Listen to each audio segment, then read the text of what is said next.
hemos invitado a Javier Aspur, ¿no? Él es un destacado analista político con quien vamos a abordar qué han significado, qué significan ya estos 2 años de gobierno. Qué tragedia, ¿no? Estamos recordando la batalla de Ayacucho y por otro lado estamos recordando ya los 2 años de la llegada de la señora Boluarte por artificio, por incapacidad de Pedro Castillo. Yo no comparto la posición de algunos peruanos el día de hoy haciendo una campaña en favor de Pedro Castillo cuando ese señor es uno de los responsables que nos haya llevado hasta esta circunstancia. Ya está con nosotros Javier Aspur, con quien vamos a conversar sobre la coyuntura nacional. Javier, buenos días, ¿cómo estás? Muy buenos días, Jesús, muchas gracias por la invitación. Javier, ¿cuál es un balance sobre estos 2 años ya de este gobierno de la señora Boluarte, si así podríamos llamarla? Bueno, mira, yo creo que en estos 2 años hemos asistido a la profundización de una crisis que en varios planos que viene de muy atrás. No solo estamos ante la crisis del gobierno, que se hace evidente en la mediocridad, frivolidad, corrupción que caracteriza a este gobierno, sino también estamos ante una crisis del régimen político, de la democracia limitada que se inició con la transición del 2000. La desconfianza, la falta de credibilidad, el rechazo ciudadano.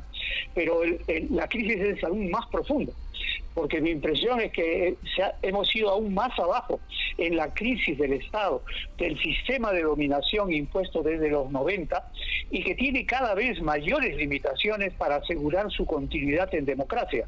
Por eso es el proyecto autoritario, por eso es que se busca controlar las instituciones, se usa de manera represiva a las Fuerzas Armadas y policiales. Y a eso hay que agregar una crisis económica, un escenario de estancamiento que igualmente se ha profundizado. En los 2 últimos años en promedio hemos crecido poco más del 1%. Entonces, que es claramente insuficiente para enfrentar los desafíos de la pobreza, de la exclusión, de la desigualdad, que igualmente se han profundizado a lo largo de estos 2 años.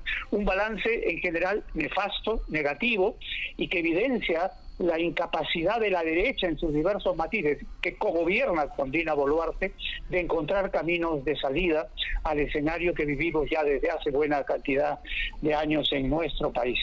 Javier, mirando desde la otra perspectiva, desde el otro lado, desde la otra orilla popular, es cierto, en diciembre cuando instalaron desde el Congreso el gobierno golpista de Boluarte, hubo una resistencia en muchas regiones, en particular en el macrosur y en el centro del Cusco.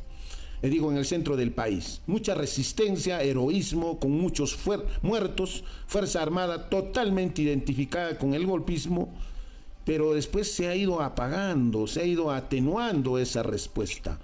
¿A qué crees que se deba esa falta de una mayor contundencia en la actualidad, cuando tú has señalado de que la descomposición de este gobierno es evidente, pero no aparece una fuerza alterna al frente que pueda decir esto se acabó y tenemos que caminar? ¿Por qué crees que también en la orilla popular hay también una pauta, una crisis, incluso hasta un ánimo derrotista?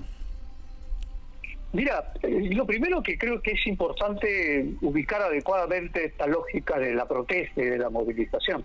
Es cierto que la masividad, la contundencia, el heroísmo, como tú has señalado, sobre todo de las poblaciones del sur andino y del centro de nuestro país, fue un hecho contundente, una explosión social, pero no es que la protesta haya desaparecido. Si revisamos la estadística que publica la Defensoría del Pueblo, estamos con una cantidad de conflictos a lo largo del país que es muy significativa, por encima de los 200 conflictos en un solo mes.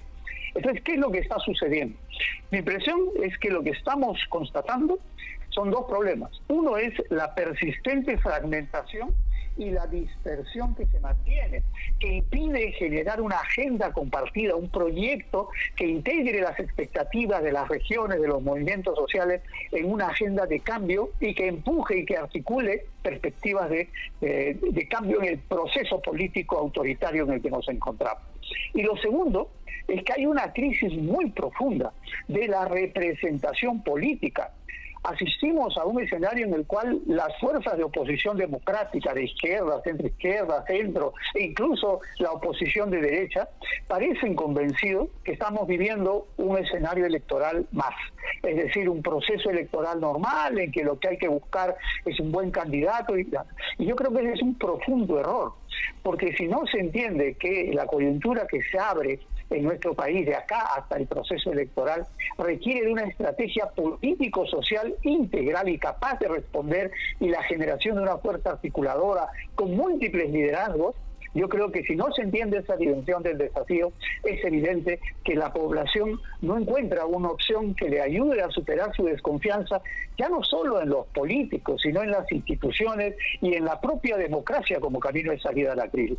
Obviamente a eso se suma la represión brutal, los asesinatos que se vivieron en la coyuntura de la explosión social, pero también hay que tomar en cuenta, Jesús, que en los últimos meses, entre octubre y fin de año, hemos visto una inicial reactivación con características distintas a la explosión social marcadamente política, pero que logra una convergencia de diversos sectores organizados, informales, que han puesto en el eje de su campaña el tema del incremento de delincuencia y el tema de la defensa de la vida, porque es una situación ya de desesperación de amplios sectores que está llevando a una convergencia que habrá que ver cómo evoluciona y si sobre todo existe la capacidad de las dirigencias sociales y de las dirigencias políticas de canalizar, porque no basta la protesta social si es que no encuentra un canal de representación política capaz de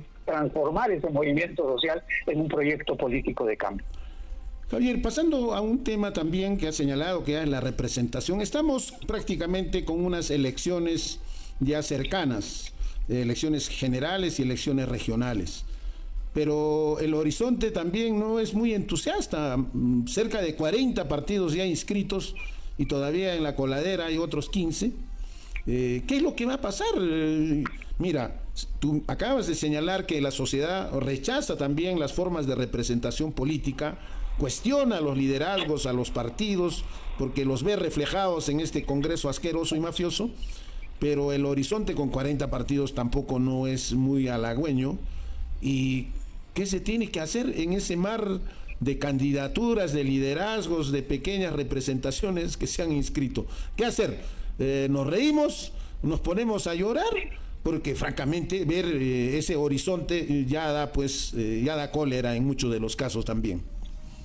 Sin duda, y creo que lo que tú expresas de la cólera es lo que la población siente, su indignación, su molestia, su distanciamiento de todo lo que sea la política. Pero a mí no me extraña, porque justamente ese profundo rechazo que hay al Congreso, pero ojo, cuando tú analizas las encuestas y se pregunta por la evaluación que tiene la población sobre las instituciones, en el último peldaño, con apenas 5 o 6% aparecen los partidos, y un poquito más por encima el Congreso. Es decir, hay un rechazo ciudadano a las instituciones en el país, que es lo que se está reflejando. Y frente a eso, ¿la gente qué ve? La gente ve a partidos desinteresados que ponen por delante la agenda de la población, que buscan articularse para defender los intereses de la mayoría, promover iniciativas políticas, sociales, campañas que justamente tengan como eje a la ciudadanía. No ven eso. Lo que ven es una oposición que claramente opta por sus propios intereses en la lógica de buscar cómo se ubican mejor de cara a las elecciones, al margen de si esa es la mejor ruta para defender y expresar los intereses de la mayoría. Es decir, lo que tiene que hacerse desde la sociedad, desde mi punto de vista, es generar formas de articulación de la sociedad en sus diversas expresiones y exigir y presionar a las fuerzas democráticas para que justamente dejen de repetir la misma práctica que critican a los congresistas que solo se preocupan de sus intereses y evidencien de verdad que están dispuestos a poner por delante los intereses de la mayoría, poner por delante un proyecto nacional. Y eso significa una estrategia política social, no solo una estrategia electoral, porque lo que estamos viendo, Jesús, es una coalición autoritaria que avanza claramente en su agenda: la captura del sistema de justicia, reforzar su control del Tribunal Constitucional, abrir las puertas del proceso electoral al financiamiento privado, sin control y sin transparencia, bloqueo de candidaturas, propuestas de política económica que claramente están a favor de los sectores que financian sus campañas y que son claramente parte de su clientela social empresarial, y ahí el rol de los empresarios también es, por decirlo menos, lamentable y criticable. Entonces, se requiere primero generar una fuerza social que pueda imponer a los propios partidos democráticos un curso de salida. Sé que suena un poco ideal, pero yo creo que no hay otra ruta, porque si persistimos en la ruta actual, una sociedad fragmentada y dispersa y una representación sin capacidad de recuperar la confianza ciudadana, no con discursos, sino con prácticas distintas, mi impresión es que tenemos que prepararnos para una larga etapa autoritaria en nuestro país. Y ahí la lógica de los movimientos regionales, de la articulación de las sociedades regionales es de primera importancia. Por eso creo que la experiencia de la Asamblea Regional que se está promoviendo en Cusco tiene una gran relevancia y debería promoverse, difundirse como una referencia para poder convocar en otras regiones experiencias similares. Bueno, Javier, siempre es un gusto de conversar contigo. Estaremos siempre en el transcurso de los próximos programas conversando sobre estos y otros temas. Un saludo para los amigos, porque apenas anuncié que íbamos a conversar, han llegado una avalancha de mensajes, así que te están escuchando tanto por las redes como por la radio y la televisión. Javier, tu despedida. Muchas gracias Jesús, y tú sabes que para mí siempre un gusto poder dialogar con tu audiencia, con televidentes en Cusco, región con la que yo tengo tanta identificación. Muchas gracias Jesús, hasta luego. Bueno, ha estado con nosotros Javier Aspur, él es un analista político, tiene mucha experiencia en el tema de la descentralización, con quien hemos abordado. Miren, rapidito, la coyuntura, cómo andan el gobierno, el movimiento social y los propios partidos. Mientras